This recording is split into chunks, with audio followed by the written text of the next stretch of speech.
Welcome to this episode of Delirium Comics Presents The Middle Row. This time with pictures. Yeah, this is our first attempt at a sort of live, on-the-scene kind of video that we're going to be posting up. We're in Silver Spring, Maryland right now. Live by recorded and on the scene meeting in a mall somewhere. Half a week late. In the basement, half a week late. But it's the thought that counts. We're near the theater, Majestic 20 in Silver Spring, where we saw the preview of Man of Steel, our Superman movie. We got a chance to see it before everybody else did, and this is our little review. So, a lot of people had concerns about this movie. I had some concerns. Yeah, there was a lot of preliminary concerns, but when the trailer started coming out, things started to change. Feelings were mixed still, but, I think once I finally saw it... It held up. A lot of people myself, were concerned that like a lot of trailers of late, the trailers were the best part of the movie. And in this case, while the trailers were actually pretty good, if a little vague in the beginning, it actually held its own. Although for some odd reason, it's been slipping on Rotten Tomatoes. Slipping. Yeah. Well, my opinion is down to 61% or something like that, or just enough to still be fresh. My opinion, there was a lot of dramatic moments, unnecessary dramatic moments. I know we had to reintroduce the character from the new director's point of view, but what was the point of some of the characters, for instance? The introduction to the Daily Planet, was that entirely necessary, you think? Well, they didn't really spend a lot of time. I mean, they got Fishburne playing Perry White. I was thinking Perry White, but for some odd reason I was thinking that was Spider-Man, but that's Jonah Jameson. And anyway, they got Fishburne to play Perry White. They had Amy Adams, who was...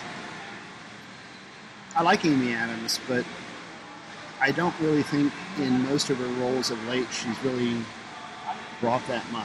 It's just kind of like she's always kind of just the girlfriend, insert token chick. Insert token girlfriend here. Right. A lot of the secondary characters were just that. They were just background for the story of Superman against General Zod. But Russell Crowe, who played Jor-El, did a pretty good job, and he appears throughout the movie as a hologram. And Kevin Costner actually did a pretty serviceable job in his very brief screen time. Yeah, as much time as he had, he was okay. He did a pretty good job playing Paul Kent. Ma Kent played the victim very well. Diane Lane, always a favorite of mine. What was the best part of the movie? The action scenes. Michael Shannon playing General Zod was amazing. He was over the top. On the site, and you've probably seen it elsewhere, there's a Michael Shannon does a dramatic reading of that angry sorority girl house president's letter to her sisters, where she just goes off the chain and starts calling them all these names, and he does a dramatic reading from it. I think he did it for Funny or Die or something like that, and it is absolutely hysterical, and it's the same guy. And if you saw that, and then you see him playing General Zod, you could see where he can just get that absolute, this expression of just absolute just anger and rage in his face, and that was just awesome. I mean, even his yelling and screaming were awesome, but there were certain scenes in the fight scene that took place in the latter part of the movie that were just amazing. You know, when General Zod takes off his armor, and he actually kicked Superman's ass a little bit too. Yeah, just to go for it was just amazing. The flying scenes where they're fighting, just knocking each other. It's just amazing. While not necessarily worth the 3D, because I just really didn't really see the 3D. No. Still to this day, the only movie that I've seen in 3D that I really liked was Up. Yeah, that's about it. But I didn't see the need for the 3D. It was amazing on its own, and the action scenes were just top notch, believable.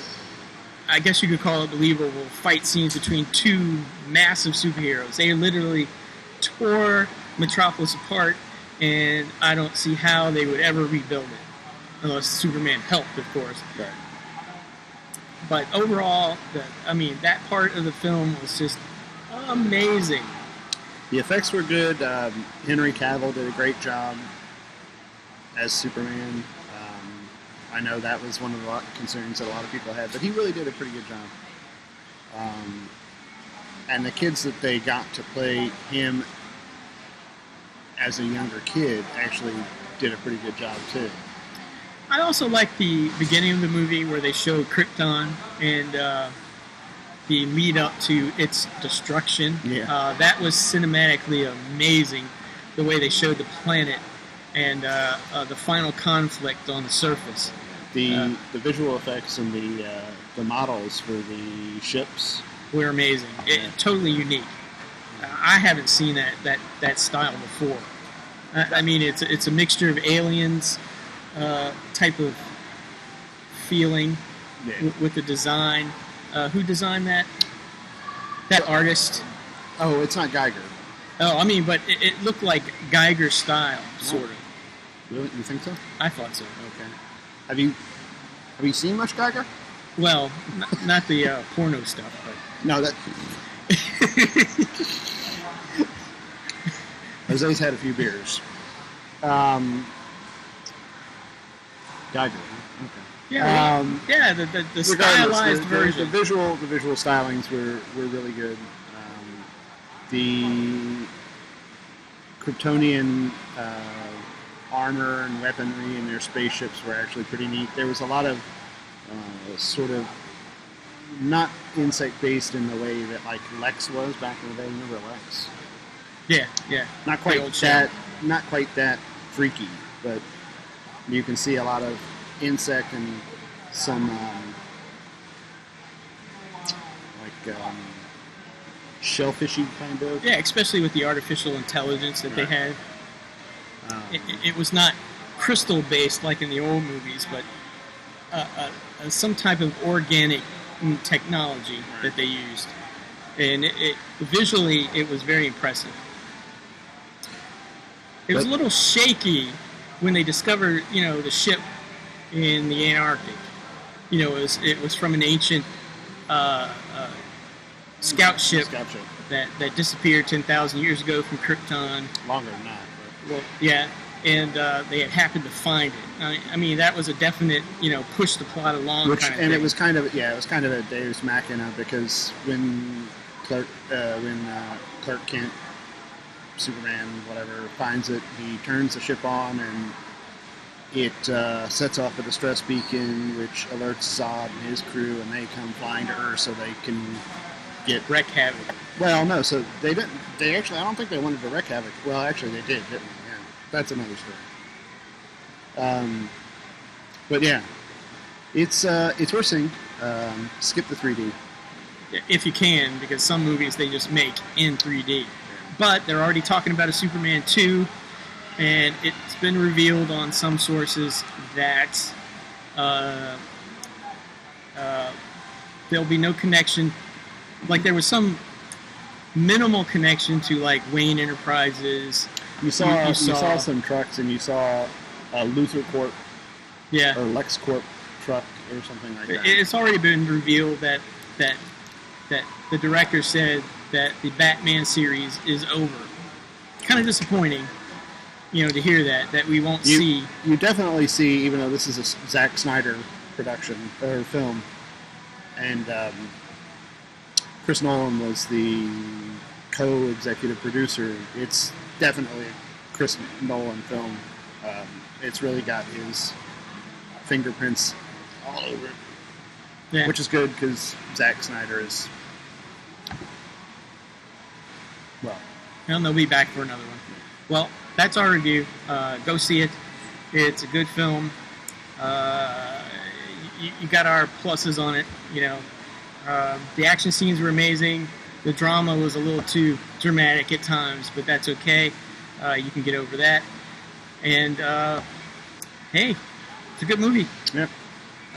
This is going to go up on YouTube, obviously, and if you're watching it, you know that already. But do the whole thumbs up, like, comment, subscribe. Yeah, stuff like that. And we're going to try and do this a little bit more often.